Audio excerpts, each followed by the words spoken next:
વડોદરામાં વિશ્વામિત્રી નદીને સાફ કરવા નામે ધતિંગ હોવાના આક્ષેપ શહેરના માંજલપુર આદિત્ય વિદ્યાલય નજીક પસાર થતી નદી નજીક કચરાના 20 ફૂટ ઊંડા પહાડો કાટમાળના ટેકરા થઈ ગયા। કોના આશીર્વાદથી નદીને ઊંડી કરવા કચરો બહાર કાઢવા સાથે વરસાદી પાણીનો વધુ સંગ્રહ થાય તે માટે ગત વર્ષે સરકારે ₹500 કરોડ જેવી મોટી રકમ મંજૂર કરી હતી।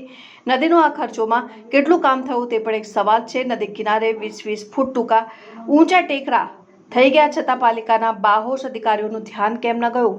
વિશ્વામિત્રી નદી અને વરસાદી કળશોમાં 20 ફૂટ ઊંચા કચરાના ઢગલા શું ધીમે ધીમે નદી પૂરવાની અને દબાણ કરવાની કામગીરી ચાલી રહી છે કે શું?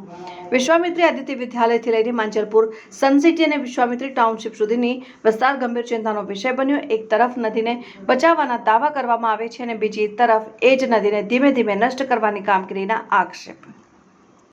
અમે સનસિટી પેરેડાઇઝ અને વિશ્વામિત્રી ટાઉનશીપ છે ત્યાં આવેલા છે। તમે જોઈ શકો છો કે ગાયકવાડના રાજથી જે સુંદર દ્રશ્ય હતું એને બગાડીને આ લોકોએ મસ્ત મોટા અહીંયા ડુંગરો કરી નાખ્યા છે, કચરાના ઢેર કરી નાખ્યા છે અને કચરામાં બી પીઓપી અને કાચ જેવી વસ્તુઓ છે।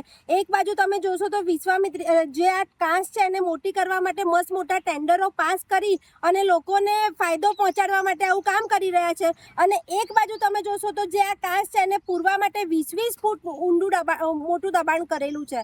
તો મને તો એ નહીં ખબર પડતી કે એક બાજુ તમે આ જે કામ ટેન્ડરો પાસ કરી રહ્યા છો, વિશ્વામિત્રી બતાવી રહ્યા છો કે ભાઈ અમે આ કાચ પહોળી કરી રહ્યા છે અને એક બાજુ તમે ડુંગરો કરી રહ્યા છો, તો કોનો ફાયદો કરવા માટે તમે કરી રહ્યા છો મને તો કશું ખબર નથી પડતી।